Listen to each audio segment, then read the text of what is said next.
I stared at my phone through a haze of tears and cheap vodka, my fingers shaking as I typed out the message I'd rehearsed 1,000 times in my head.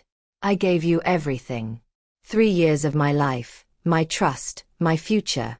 I'm done bleeding for someone who never even cared enough to lie better. Don't contact me again. We're finished. Natalie.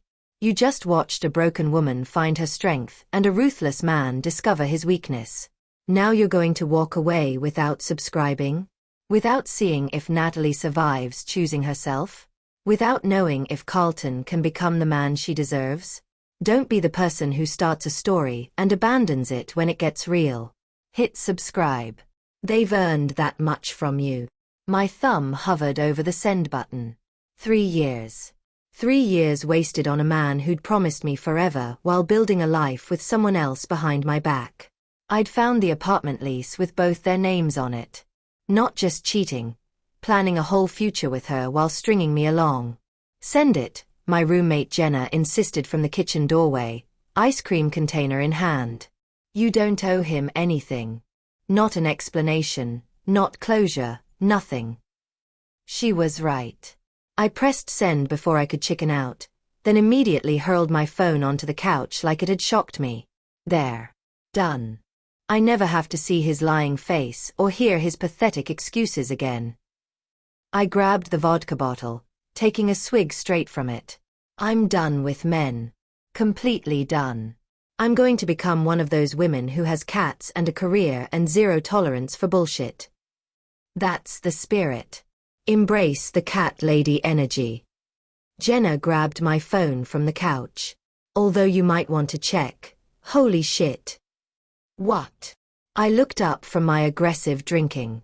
Natalie, you sent it to the wrong number. She thrust the screen in my face, and my stomach dropped to my feet. The number was 1 digit off from his. 1 single, catastrophic digit. And someone had already responded. Wrong number. But I'm intrigued. Who's the fool stupid enough to lose you? And more importantly, are you free tonight? CB. Oh God. I snatched the phone. Oh God, I just sent my breakup text to a complete stranger. A complete stranger who wants to know if you're free tonight. Jenna leaned over my shoulder. That's actually smooth. Bold move, mystery man. I have to apologize. This is mortifying. I was already typing frantically. I'm so sorry, that message wasn't meant for you. Please just delete it and forget this happened. His response came within seconds. Why would I delete the most interesting thing that's happened to me all week? Tell me about him. The idiot who doesn't know what he had. Okay, he's either extremely bored or a serial killer, I showed Jenna. Or actually interested. Look, you're never going to meet this guy. What's the harm in venting to a stranger? It's basically therapy. She grabbed the vodka from my hand. Plus, he called your ex an idiot without even knowing the story. I like him already. Against every instinct I had, I typed back. 3 years together. Just found out he's been planning a whole life with someone else. Signed a lease with her while we were still together. That level of deception takes effort. Let me guess. He said you were overreacting? That it wasn't what it looked like? That you didn't understand the situation? I actually laughed through my tears. All of that. Plus, she doesn't mean anything. And you're not being reasonable. The classics. Men like that are predictable. Also pathetic. You're better off without him, even if it doesn't feel that way right now. Everyone keeps saying that. Doesn't make it hurt less. No. But it makes the payback more satisfying. What's his name? I know people who could make his life complicated. Nothing permanent. Just inconvenient. Car troubles. Credit problems. Maybe he wakes up somewhere unexpected. I stared at the message, my heart rate picking up. Jenna burst out laughing. Okay, he's either genuinely dangerous or has a twisted sense of humor. Either way, I'm entertained. She topped off my glass. Ask him if he's serious. Are you actually offering to ruin my ex's life, or is this your version of dark humor? Little of both. But if you want him inconvenienced, I can arrange it. If you want him to suffer, that takes more planning. If you want him gone entirely, we'd need to discuss terms. You're insane. I'm effective. There's a difference. So what'll it be? Despite everything, the heartbreak, the alcohol, the absurdity of this entire conversation, I was smiling. This stranger was ridiculous and probably dangerous, and definitely not someone I should be texting at 1 in the morning while drunk and emotionally shattered. I just want him to regret it. To realize what he lost. To see me thriving without him and know he destroyed something real. Boring, but healthy. Fine. We'll do this the civilized way. Step 1. Stop wasting tears on someone who isn't worth them. Step 2. Get dressed up and go somewhere you feel powerful. Step 3. Live visibly well. Step 4. Block him completely so he can't grovel or gaslight.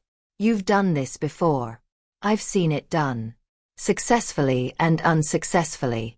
Trust me, revenge through happiness beats anything dramatic. Plus it's legal, which saves paperwork. Who are you? Someone who appreciates a good wrong number. And someone who doesn't like seeing people waste energy on those who don't deserve it. Now, have you eaten today? The question threw me. What? Food. Have you consumed any actual food today? Or have you been crying and drinking on an empty stomach? The second one. Terrible survival strategy. You need to eat. What's nearby? I'll have something sent over. You can't just order me food. I don't even know you. Which is exactly why you should let me. No expectations. No strings. Just one stranger making sure another stranger doesn't make herself sick with heartbreak and vodka. It's not vodka, it's vodka. The point stands. Give me your address. I'll send food. I should have said no. Should have thanked him for the distraction and stopped responding. But something about his messages, the combination of dark humor and genuine concern, made me type out my address before I could second guess it. Got it. Food will arrive in 40 minutes. Eat. Hydrate. Get some rest. Tomorrow you start the process of becoming too good for the man who lost you. Why are you being so nice to a complete stranger? Because I can. Because you clearly need someone to be kind to you right now. And because I suspect you'd do the same for someone else in your situation. He was right about that. Thank you. Really. This actually helped. Anytime. You have my number now. Use it if you need it. I don't even know your name. Carlton. And you're Natalie, based on how you signed that first message. Good to meet you, Natalie. Even under these circumstances. Carlton. The name sounded strong. Authoritative. A little dangerous. Good to meet you too, Carlton. Thanks for being my accidental midnight therapist. My pleasure. Now go splash water on your face and wait for your food. And Natalie? Yes. He's a fool. Anyone who betrays you is going to regret it. One way or another. The food arrived exactly 40 minutes later, Italian from a place I'd never mentioned, which meant he'd either guessed or researched based on my address. The delivery driver handed me enough food for 4 people, along with a note in bold, confident handwriting. Eat. Hydrate. Sleep. Tomorrow you start forgetting he exists. CB. Jenna watched me read the note, her eyebrows climbing. Okay, I take back the serial killer comment. That's actually sweet.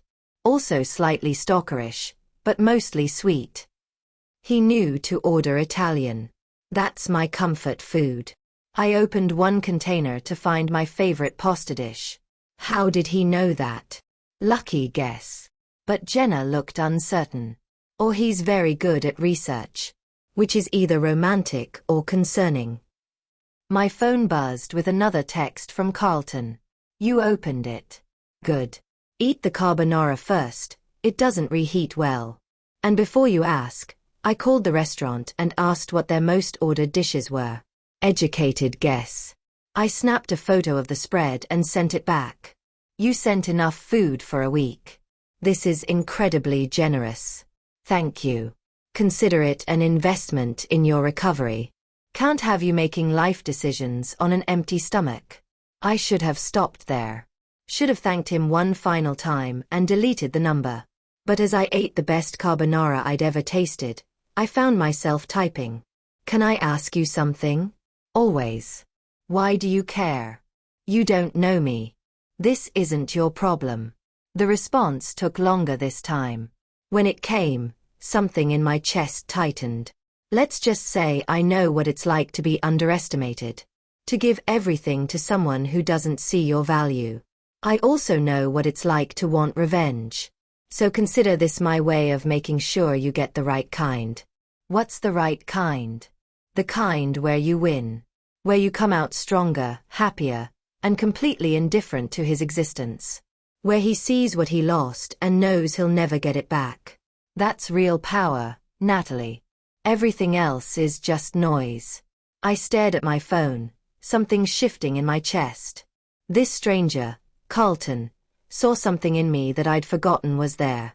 I don't feel powerful right now. You will. Give it time.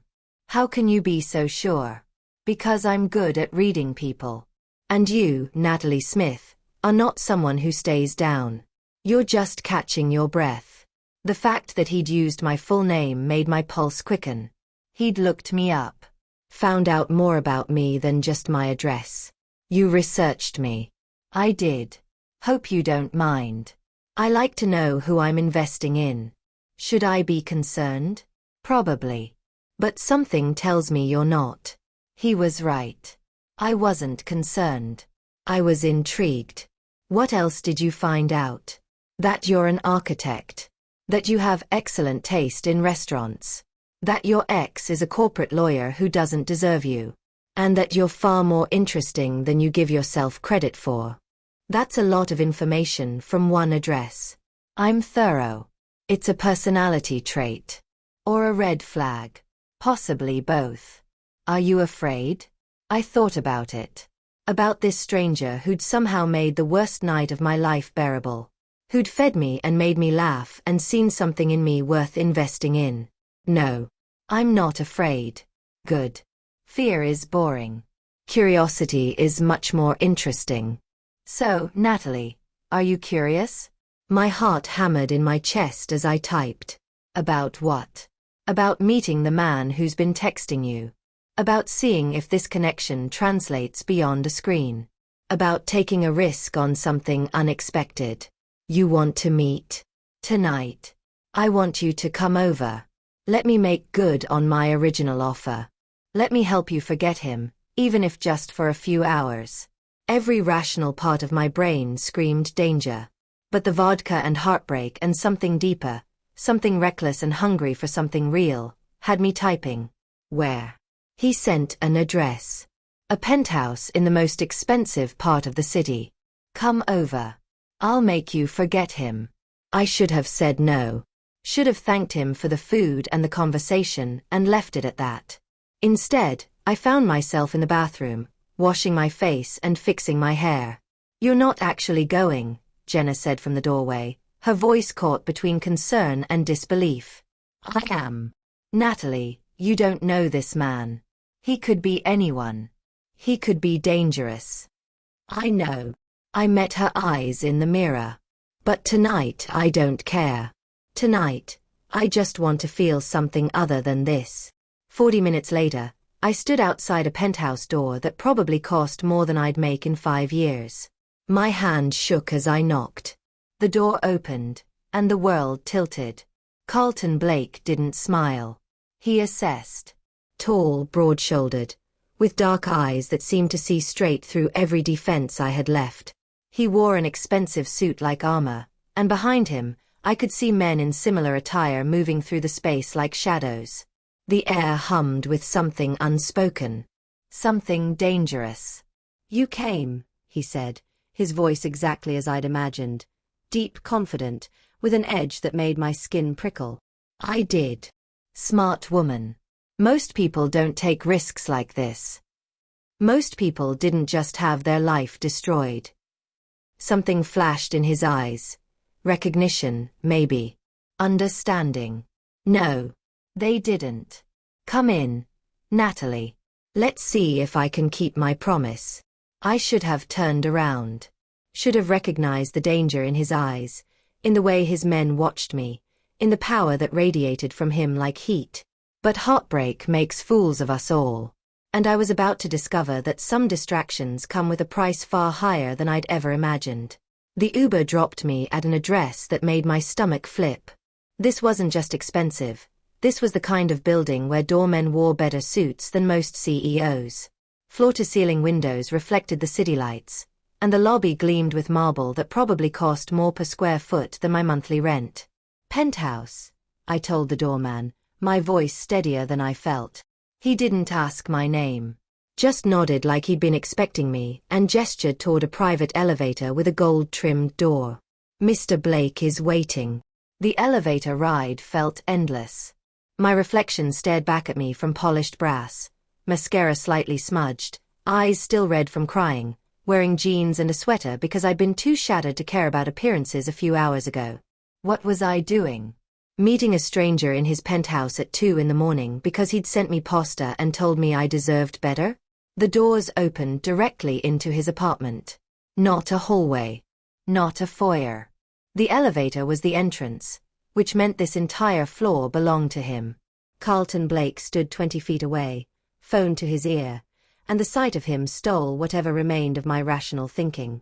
Tall and broad-shouldered, he wore a black suit that probably cost more than my car, tailored so perfectly it looked like a weapon. Dark hair, darker eyes, and a presence that filled the massive space like smoke. He wasn't classically handsome. His face was too sharp for that, too severe. But God, he was magnetic. Behind him, 2 men in similar suits stood near floor-to-ceiling windows overlooking the city. They didn't look like assistants or friends. They looked like the kind of men who solved problems with their hands. Carlton's eyes found mine the second the elevator doors opened. He said something clipped into the phone, then ended the call without looking away from me. Natalie. My name sounded different in his voice. Richer. More substantial. You came. You sound surprised. I'm not. Desperate, maybe. But not surprised. He moved toward me with the kind of confidence that came from never being told no. Most people talk about taking risks. You actually take them. Or I'm just having a spectacularly bad night and my judgment is compromised. Probably that too. He stopped a few feet away, close enough that I could smell his cologne, something expensive and dark that made my pulse quicken. But you're here. That's what matters. One of the men by the window cleared his throat. Carlton's expression didn't change, but something shifted in his posture. Marcus, Vincent, take the rest of the night off. I'll call if I need you. They left without a word, disappearing through a side door I hadn't noticed. The silence they left behind felt heavy. Who were they? I asked, because the wine and heartbreak made me bold. People who work for me. Doing what? Solving problems. Carlton studied me with an intensity that should have been uncomfortable but somehow wasn't.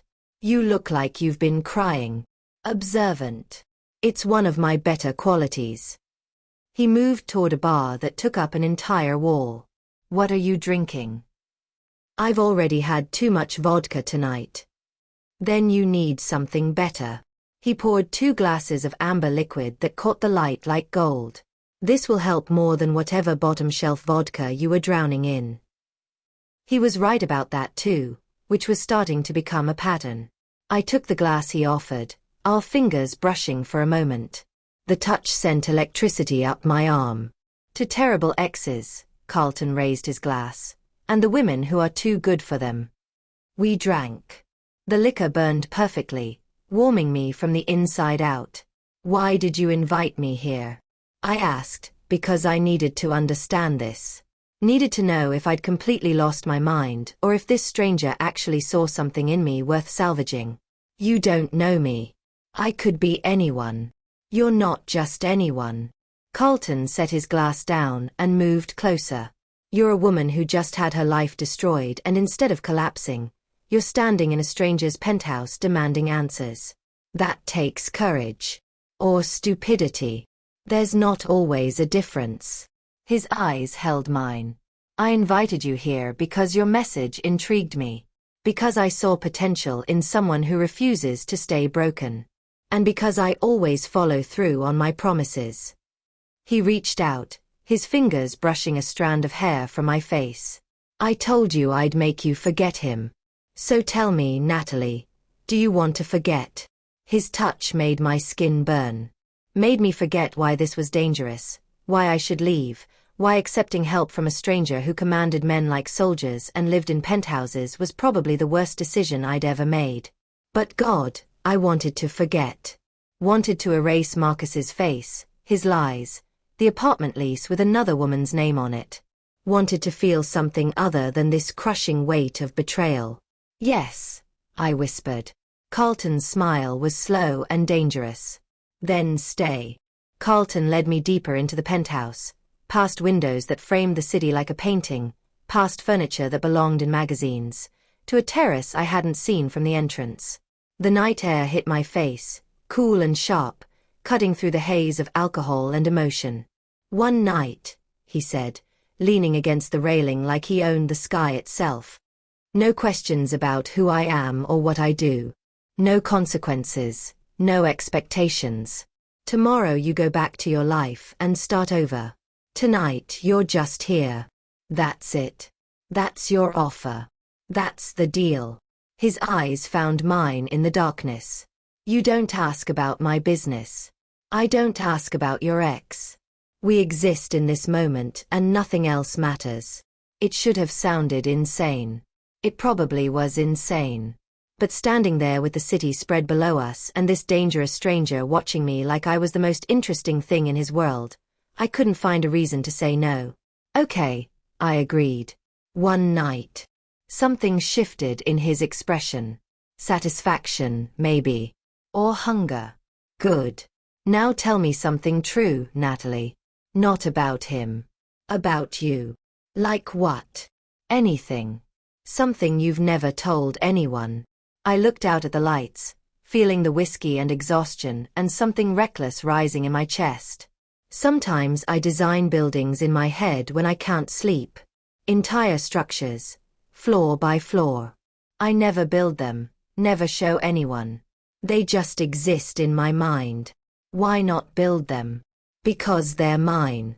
The one thing no one can take or ruin or judge. Carlton moved closer, his shoulder brushing mine.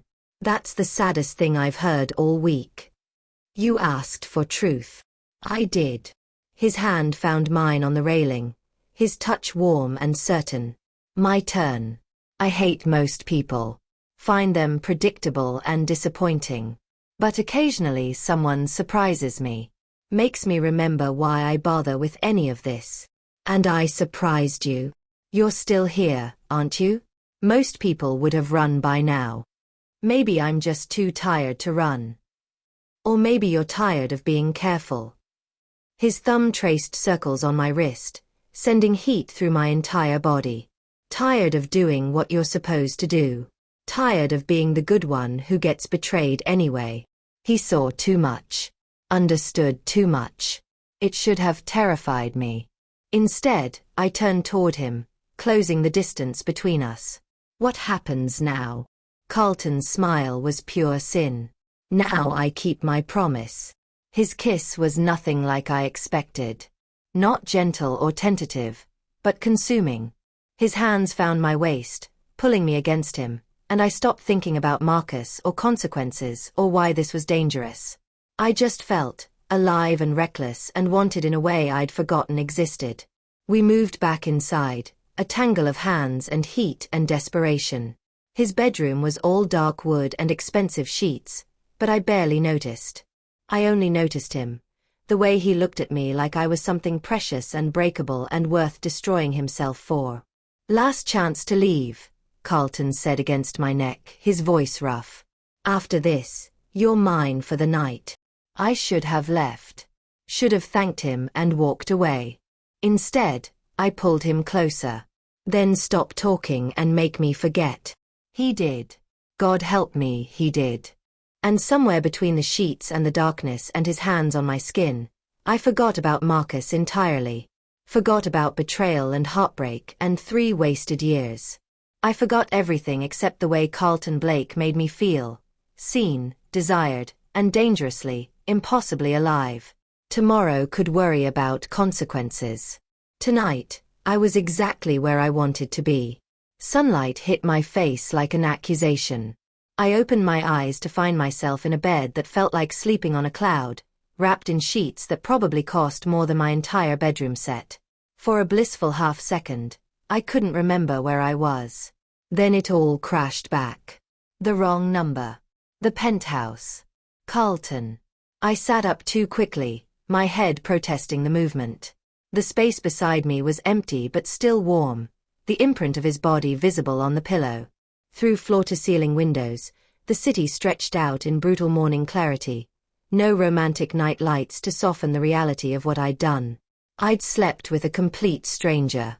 A stranger who had men in suits standing guard in his living room and offered to make problems disappear for people who crossed him. "You're awake." Carlton's voice came from the doorway. He stood there in dark slacks and a half-buttoned white shirt, holding 2 cups of coffee, looking unfairly composed for someone who'd been up as late as I had. "I wasn't sure if you'd still be here." "I wasn't sure either," I admitted, pulling the sheet higher even though he'd already seen everything. He crossed the room and handed me a cup. The coffee was perfect, the exact amount of cream I preferred, which meant he'd either guessed incredibly well or paid attention to details most people missed. "How are you feeling?" he asked. Like I made a series of questionable life choices. Regretful questionable or interesting questionable. I took a long sip of coffee, buying time to figure out the answer. Last night felt like a fever dream, intense and consuming and slightly unreal. But sitting here in his bed with morning light exposing everything, I couldn't quite bring myself to regret it. "Still deciding," I finally said. Carlton's smile was slight but genuine. "Fair enough. Are you hungry?" "Starving, actually." "Good. Get dressed. I'll feed you." He left before I could argue, which was probably intentional. I found my clothes folded neatly on a chair, another detail that felt both thoughtful and slightly controlling. When I emerged from his bedroom, I followed the sound of movement to a kitchen that looked like it had never been used. Except this morning it had been. Carlton stood at the stove, cooking eggs with the same focused intensity he seemed to apply to everything. 2 plates were already set at a marble island, along with fresh fruit, pastries from somewhere expensive, and orange juice in crystal glasses. "You cook?" I asked, sliding onto one of the stools. "When necessary. I don't trust most people in my space." He plated the eggs with surprising skill and set them in front of me. "Eat. You need it after last night." Heat crept up my neck at the reminder. I focused on the food instead, which was annoyingly perfect. "Where did you learn to cook?" That sounds like a question. "We said no questions about your business." "Cooking isn't business." Carlton leaned against the counter, coffee in hand, studying me with those dark eyes that missed nothing. "My mother. Before she died, she insisted I know how to take care of myself.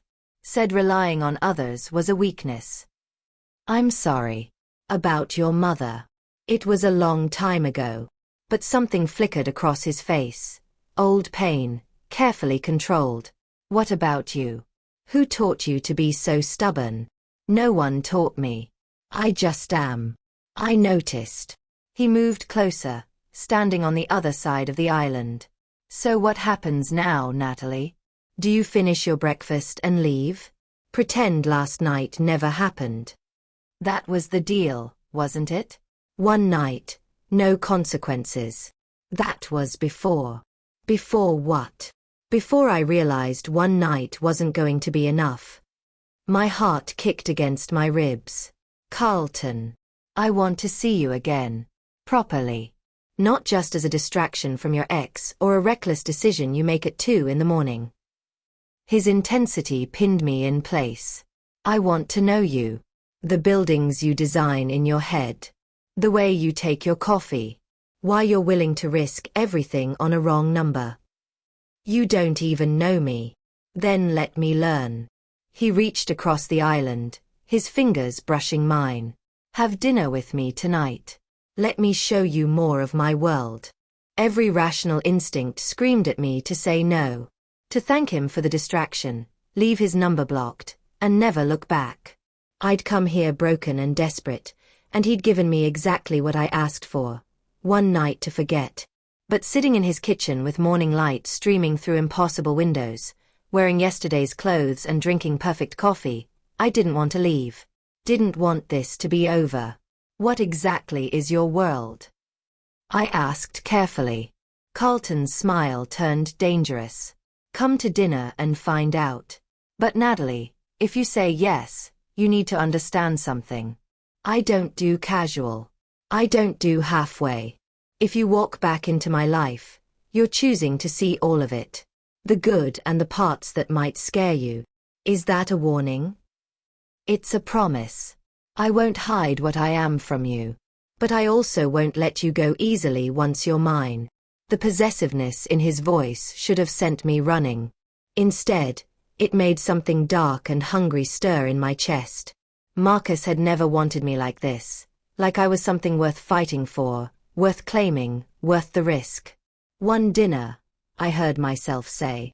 But I'm not promising anything beyond that. Carlton's smile was pure satisfaction. One dinner. For now. He picked up his phone and typed something quickly. My driver will pick you up at 7. Wear something that makes you feel powerful. I don't need your driver. I can meet you somewhere. Humor me. I like knowing you'll arrive safely. There was that control again.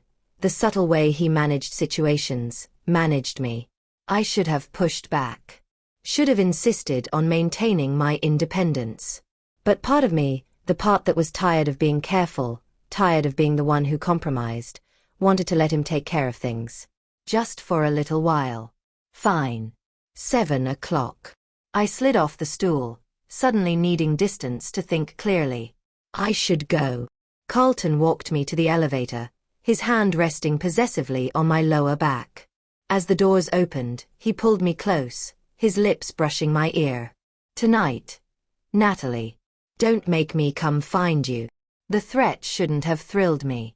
But as the elevator descended and the city came back into focus, I couldn't stop smiling. I'd come to his penthouse to forget my ex. Instead, I'd found something infinitely more dangerous. A man who made me want to remember everything. The black car arrived at exactly 7, sleek and expensive and driven by a man who introduced himself as Marcus. Not the Marcus who destroyed my life, but somehow the name still made my stomach clench. He opened the door without smiling, and I slid into leather seats that probably cost more than my monthly salary. Where are we going? I asked as we pulled into traffic. Mr. Blake will meet you at the restaurant. 20 minutes later, we stopped in front of a building with no sign, no visible entrance, just a heavy door and a man in a suit who nodded at Marcus like they shared a secret language.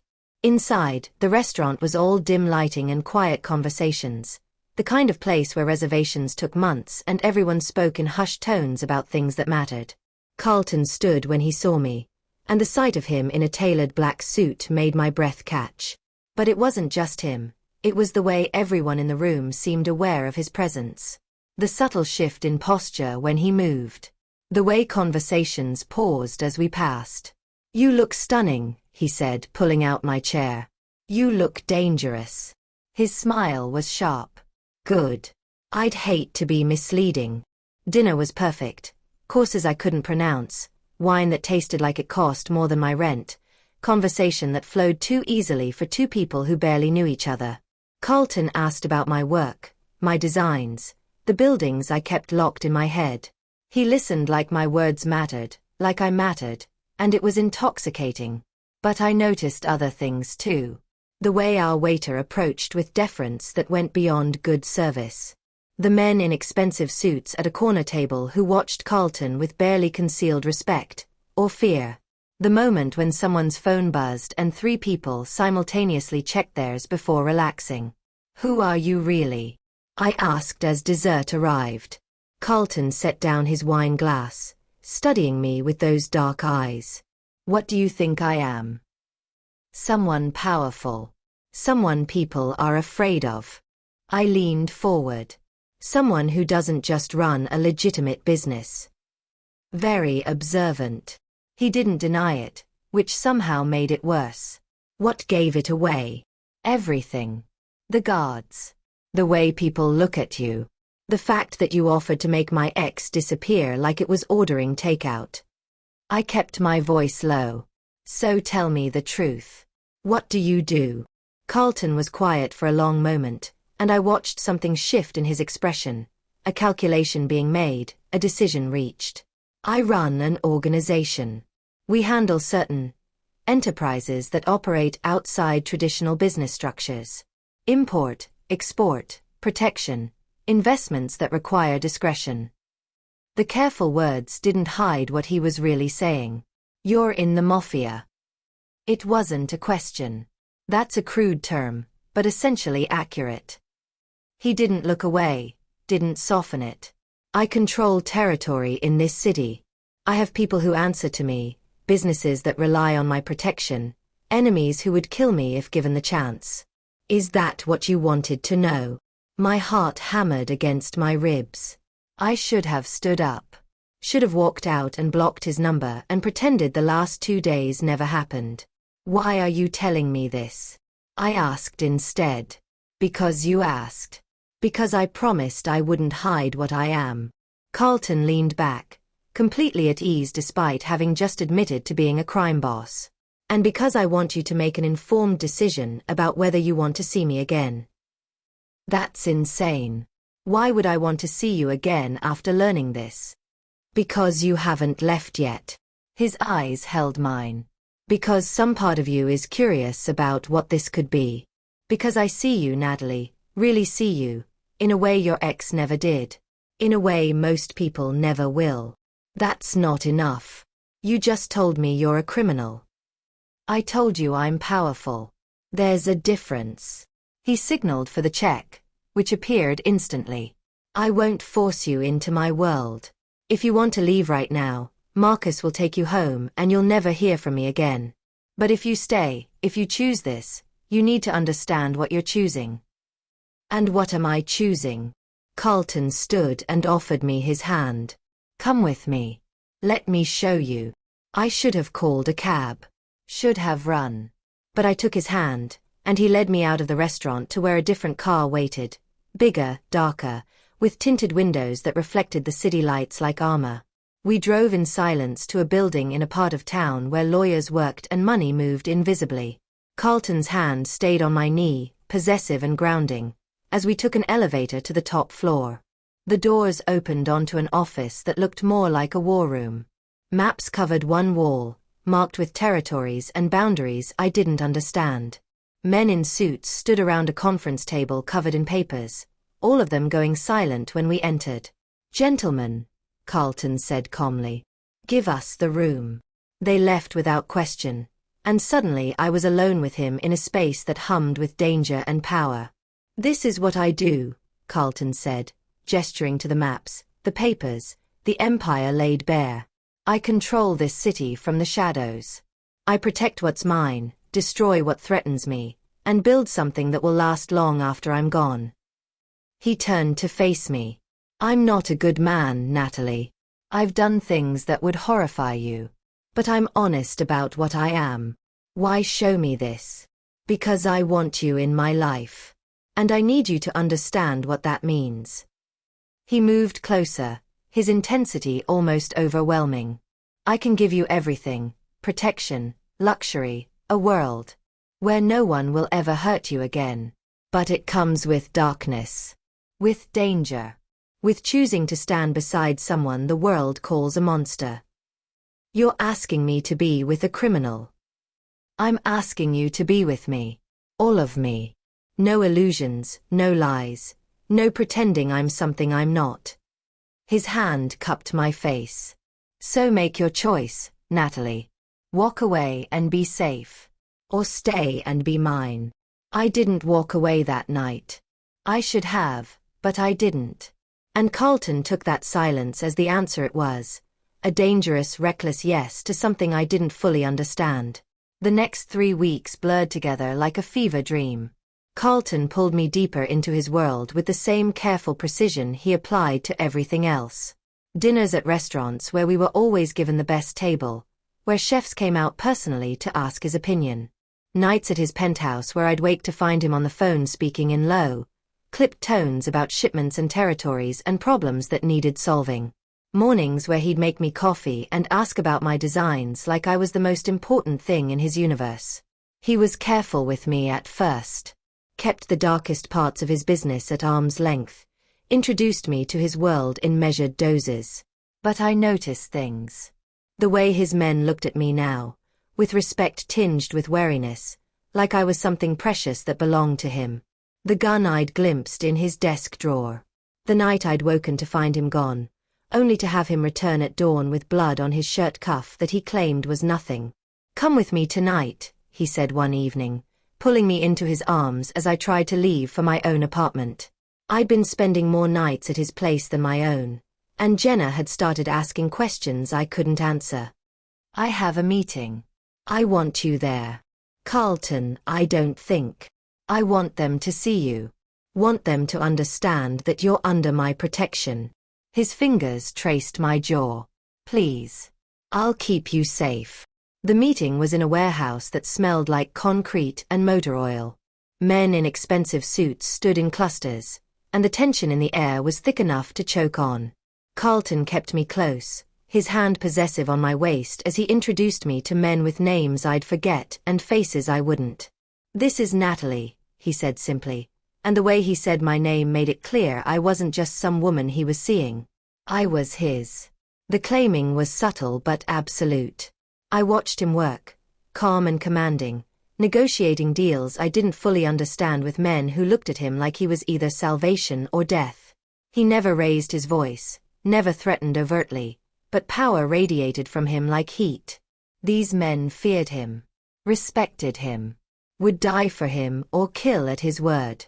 It should have terrified me. Parts of it did. But watching Carlton in his element, seeing the intelligence and control that made him dangerous, I understood why he ruled this world. He was brilliant and brutal and absolutely certain of his place in it. Later, back at his penthouse, I found him on the terrace with a glass of whiskey, staring at the city like it was a kingdom he'd conquered. You were quiet tonight, he said without turning around. I was processing. I moved to stand beside him. Watching you with those men. The way they looked at you. Did it scare you? Yes. Good. You should be scared. It means you're paying attention. He finally looked at me, and in the darkness, his expression was unguarded. Vulnerable. This is who I am, Natalie. This is what I built. And everyone who knows me understands that I'll burn this entire city down before I let someone take it from me. Is that what you think I'm trying to do? Take something from you? No. His hand found mine. You're the first person in years who wants nothing from me except myself. Do you know how rare that is? How dangerous that makes you? I'm not dangerous. You're the most dangerous thing that's ever happened to me. Carlton pulled me against him, his forehead resting against mine. Because for the first time in my life, I have something to lose. Someone who makes me want to be careful. And in my world, careful men die. I kissed him then, tasting whiskey and something darker, something that felt like desperation. His hands tightened on my waist, pulling me impossibly closer. I can't promise you safety, he said against my lips. I can't promise you normal. But I can promise you everything else. Everything I have, everything I am. What if everything you are isn't enough?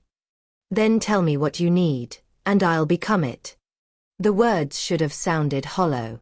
But Carlton Blake didn't make empty promises. He remade the world to match his will, and standing there in his arms, I believed he'd do the same for me. Over the following days, he showed me more. The legitimate businesses he used to launder money: restaurants, real estate developments, investment firms. The charities he funded anonymously, the neighborhoods he protected from worse criminals than himself. He wasn't just a monster. He was complicated, layered, someone who'd built an empire from nothing and refused to apologize for what it cost. My father was nobody, he told me late one night, both of us tangled in his sheets. Worked himself to death for men who didn't even know his name. I watched him die at 47, worn out and worthless to the world he served. I promised myself I'd never be him. Never be powerless. So you became this instead. I became free. Powerful. Untouchable. His fingers traced patterns on my bare shoulder. Until you. I don't make you weak. No. You make me human. Which might be worse. I laughed despite myself. Being human isn't a weakness. In my world it is. But he smiled as he said it, and I caught a glimpse of who he might have been in a different life. Someone softer. Someone who didn't carry the weight of an empire on his shoulders. I was falling for him. Not just the power or the protection or the way he made me feel invincible. I was falling for the man underneath. The one who made me coffee and remembered how I liked it, who listened when I talked about buildings that would never exist, who looked at me like I was both his salvation and his damnation. It terrified me how much I wanted both versions of him. The monster and the man. The criminal and the protector. The darkness and the unexpected moments of light. Jenna confronted me one afternoon when I finally returned to my apartment for fresh clothes. You're in over your head with this guy. You know that, right? I know. And you're doing it anyway? I am. She studied me for a long moment, then sighed. Just promise me you'll be careful. That you'll leave if it gets too dangerous. I promised her I would. But deep down, I knew it was already too late. I was already too deep, too invested, too consumed by Carlton Blake and his dangerous world. And the truly terrifying part? I didn't want to leave. The call came during dinner at his place. Pasta I'd insisted on making myself because Carlton couldn't survive on takeout and intimidation alone. His phone buzzed 3 times in quick succession, the pattern that meant something urgent. Something that couldn't wait. Carlton's expression shifted from relaxed to lethal in a heartbeat. He answered without greeting. Where? A pause. How many? Another pause. Longer this time. I'll handle it. 20 minutes. He ended the call and stood, already moving toward his bedroom where I knew he kept the gun. I need to deal with something. Now. I followed him, watching as he pulled on a black jacket that somehow looked more dangerous than the suit he'd been wearing. Carlton, what's wrong? Business. Nothing you need to worry about. He checked the gun with practiced efficiency before sliding it into a holster I hadn't noticed. Stay here. I'll be back in a few hours. Let me come with you. He turned to face me, and the man looking back wasn't the one who'd been laughing at my terrible cooking 10 minutes ago. This was the crime boss, cold and calculating. Absolutely not. This isn't something you need to see. You've been bringing me to meetings for weeks. What makes this different? This isn't a meeting. It's a problem that needs immediate attention. His jaw tightened. Natalie, please. Just trust me and stay here. But something in his voice, the edge of violence barely contained, made me more determined. If I'm part of your life, I need to see all of it. Not just the parts you think I can handle. Carlton stared at me for a long moment, some internal war playing across his features. Finally, he exhaled sharply. Fine. But you stay in the car with Marcus. You don't get out, you don't interfere, and if I tell you to leave, you leave. Understood. I nodded, ignoring the fear creeping up my spine. The drive took us to the industrial district, warehouses and empty lots where nothing good happened after dark.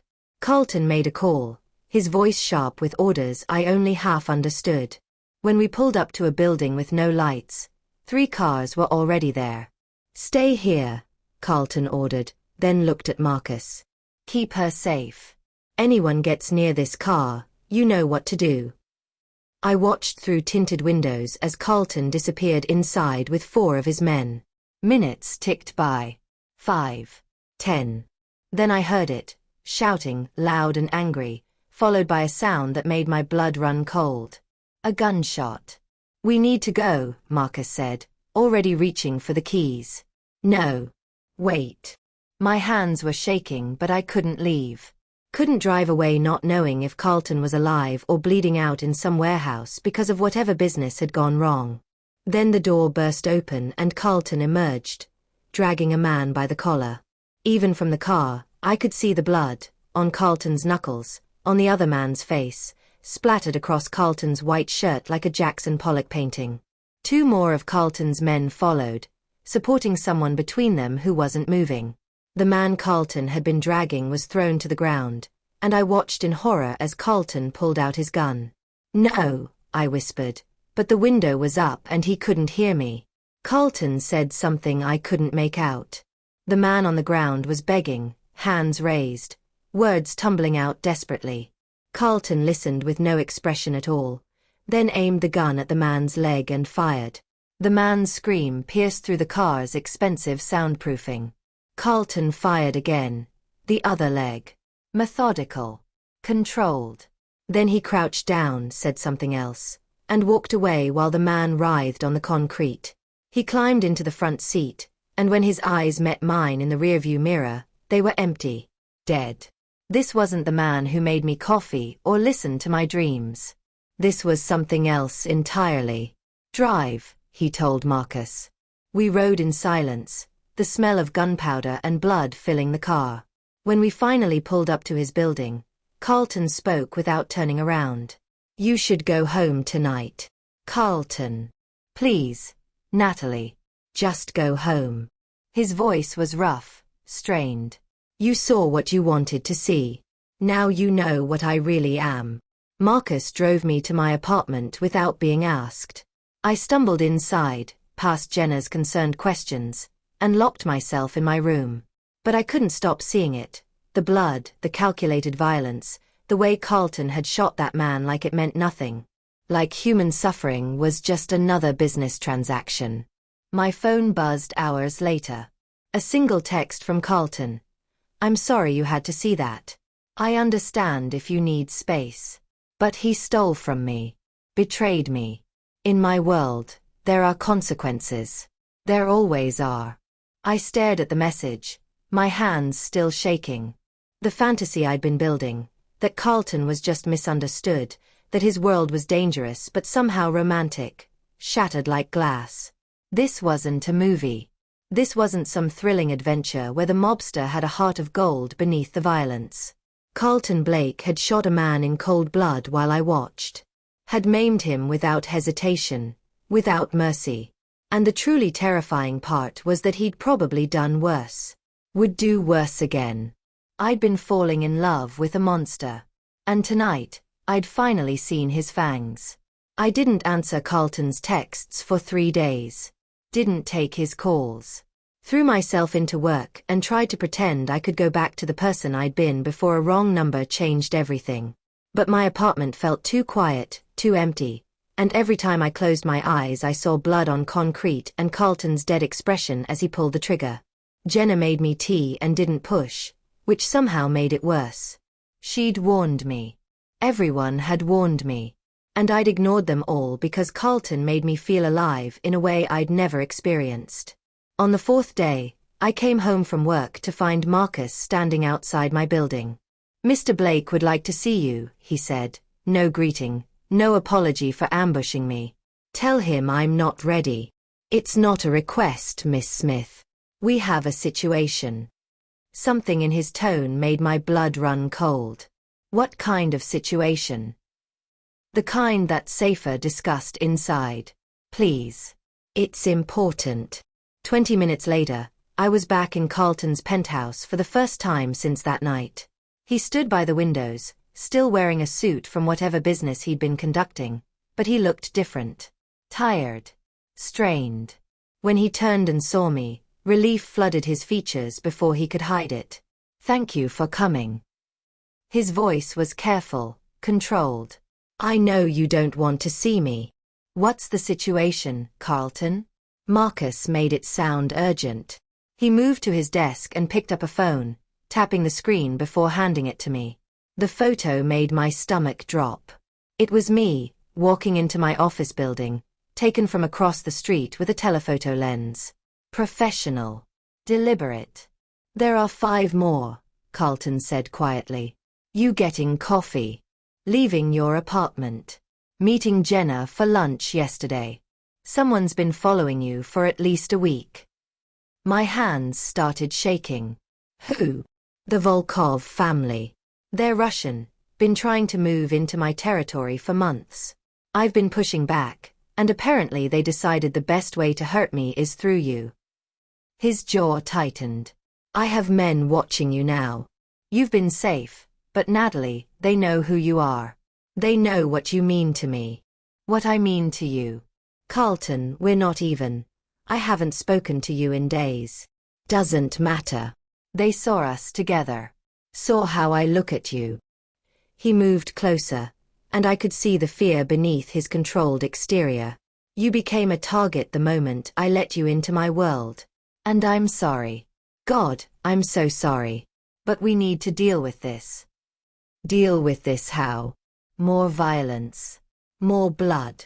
If that's what it takes to keep you safe, yes. His hands cupped my face, forcing me to meet his eyes. I will burn this entire city down before I let them touch you. Do you understand that?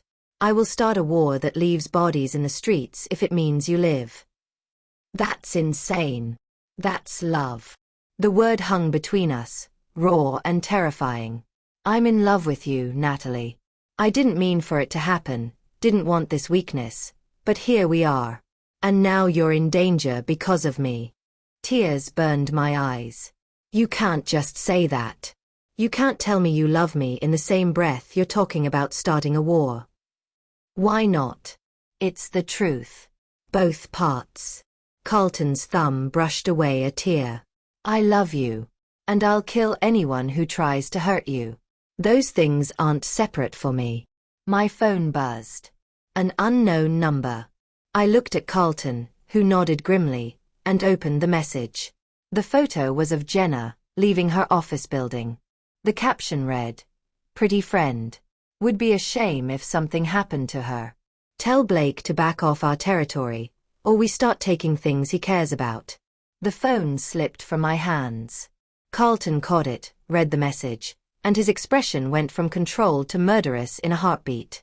"Marcus," he barked. The door opened instantly. "Get a team to Jennifer Morrison's location now. Full protection detail. I want her somewhere safe within the hour." "Carlton, what are you going to do?" He was already moving, pulling on a jacket, checking his gun. "I'm going to end this. Tonight." The Volkovs wanted a war? They're about to get one. Please don't. There has to be another way. There isn't. He turned back to me, and the man I'd been falling for was gone. This was the crime boss, the killer, the monster I'd seen in that warehouse. They threatened you. Threatened Jenna. That's a line you don't cross. Not with me. So what, you're just going to kill them all? How does that make you different from them? It doesn't. I never said I was different. Carlton moved closer, his intensity almost overwhelming. I'm not a good man, Natalie. I've never pretended to be. But I protect what's mine. And whether you want to admit it or not, you're mine. You have been since the moment you showed up at my door. I'm not yours. I'm not anyone's. Then why are you here? Why did you come when Marcus asked? His hand found my waist, possessive even now. You can hate what I do. You can be disgusted by the violence. But you can't walk away. Because some part of you understands that this, us, is real. Maybe the only real thing either of us has ever had. He was right, and I hated that he was right. I should have run. Should have packed my bags and left the city and never looked back. But standing there with his hand on my waist and death in his eyes, all I could think was that I couldn't lose him. Couldn't let him walk into a war that might kill him. Come back, I whispered. Whatever you're going to do, just promise me you'll come back. Carlton kissed me hard, desperately, like it might be the last time. I promise. And when this is over, we're going to have a long conversation about security and what it means to be with someone like me. If you die tonight, I'll kill you myself. His laugh was rough but genuine. There's my girl. Stay here. Don't leave until I tell you it's safe. Marcus will keep you updated. Then he was gone, and I was alone in his penthouse, waiting to find out if the man I loved would come back or if I just watched him walk toward his own death. Carlton came back at dawn, blood on his clothes but none of it his own. I'd spent the entire night pacing his penthouse, ignoring Marcus's reassurances, watching my phone for news that never came. When the elevator doors opened and he stepped out alive, I ran to him without thinking. He caught me, held me tight, and I felt his heartbeat against my cheek. Steady, strong, alive. It's done, he said quietly. The Volkovs won't be a problem anymore. I didn't ask what done meant. Didn't want to know how many people had died to keep me safe. I just held him and tried not to think about the price of his protection. We showered together in silence, his hands gentle as he washed the night away. Then he led me to bed and pulled me close, and for a few stolen hours, I let myself pretend this could work. That love was enough. That I could accept his world and all its darkness. When I woke, afternoon light streamed through the windows. Carlton sat in a chair across the room, already dressed, watching me with an intensity that made my chest ache. We need to talk, he said. I sat up, pulling the sheet around me. About last night? About everything. He moved to sit on the edge of the bed. You're not safe in your apartment anymore. You're not safe anywhere that isn't under my protection. So I'm asking you to move in here. Permanently. My heart stuttered. Carlton. Let me finish. His hand found mine. I know what I'm asking. I know it's fast, that we've only known each other a few weeks. But this is my world, Natalie. Dangerous.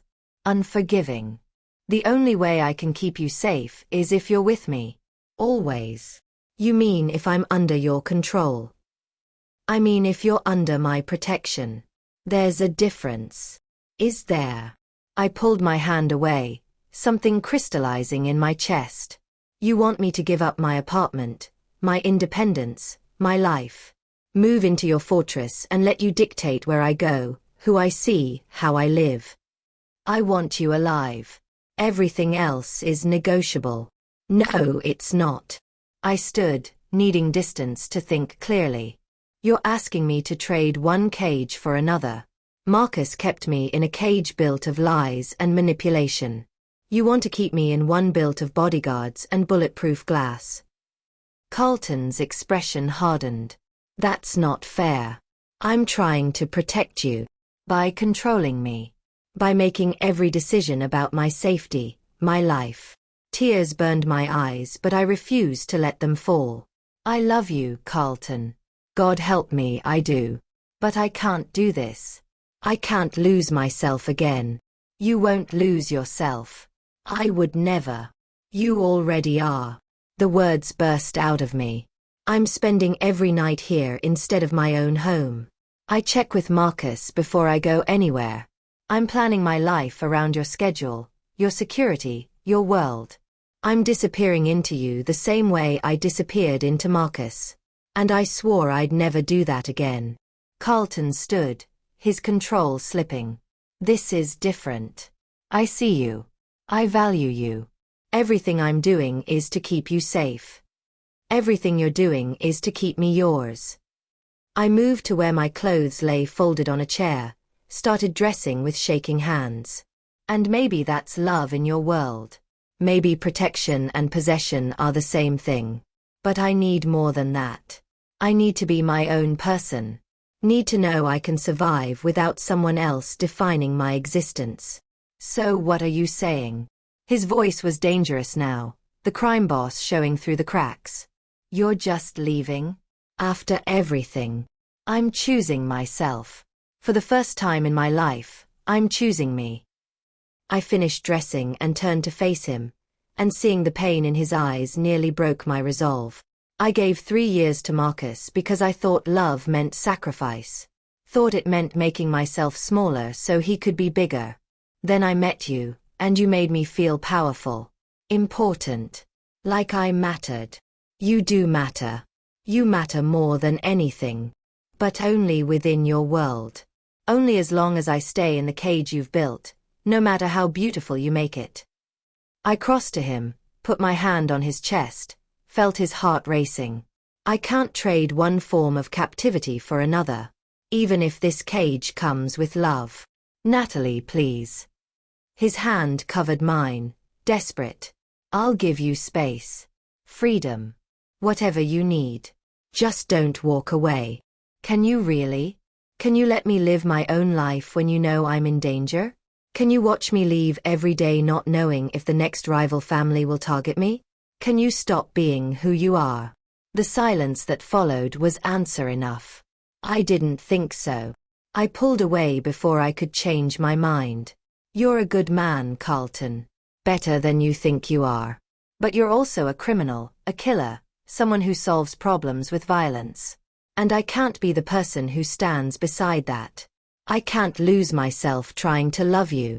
So that's it. You're just done. I'm just starting. Starting to figure out who I am without needing someone else to complete me. I moved toward the elevator, each step agony. Thank you for showing me I could be wanted. For making me feel alive. For teaching me that I deserve more than I was settling for. Natalie. My name was a plea. If you walk out that door, I can't protect you. I know. But maybe I need to learn to protect myself. The elevator doors opened. I stepped inside, and for a moment, I thought he'd follow. Thought he'd refuse to let me go. But Carlton Blake stood frozen, watching me leave with devastation written across his face. I'll always love you, I said as the doors started closing. But I love myself more. The ride down felt endless. I expected him to call, to send Marcus after me, to refuse to accept my decision. But my phone stayed silent. Outside, the city was waking up.